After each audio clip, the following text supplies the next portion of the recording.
জাসদ নেতা হাসানুল হক ইনুকে 10 বছরের সশ্রম কারাদণ্ড দিলেন আন্তর্জাতিক অপরাধ ট্রাইব্যুনাল। 2024 সালের জুলাই গণ অভ্যুত্থানের সময় হওয়া মানবতা বিরোধী অপরাধের ঘটনায় জাতীয় সমাজতান্ত্রিক দল জাসদের সভাপতি এবং সাবেক তথ্যমন্ত্রী হাসানুল হক ইনুর বিরুদ্ধে করা মামলার রায়ে এই সাজা দেন ট্রাইব্যুনাল। এর আগে মঙ্গলবার সকালে তাকে কারাগার থেকে ট্রাইব্যুনালে আনা হয়। পথিমধ্যে পুলিশের সঙ্গে খারাপ আচরণও করতে দেখা যায় তাকে। ধমকের সুরে পুলিশ সদস্যের গায়ে হাত না দিতে বারণ করেন তিনি।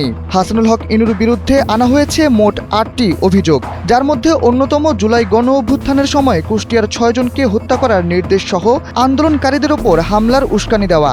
গেল 14 মে এই মামলার উভয় পক্ষের যুক্তিতর্ক উপস্থাপন শেষে মামলাটি যে কোনো দিন রায়ের জন্য অপেক্ষমান রেখেছিলেন ট্রাইব্যুনাল।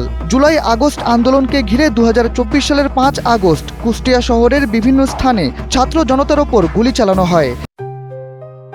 JBS holdings limited. এতে 6 জন নিহত হন। এর পরিপ্রেক্ষিতে ইনুর বিরুদ্ধে আন্তর্জাতিক অপরাধ ট্রাইব্যুনালে মামলা করা হয়। পরে তদন্ত সংস্থার প্রতিবেদন অনুযায়ী তার বিরুদ্ধে 8টি অভিযোগ এনে ফরমাল চার্জ বা আনুষ্ঠানিক অভিযোগ জমা দেন প্রসিকিউশন।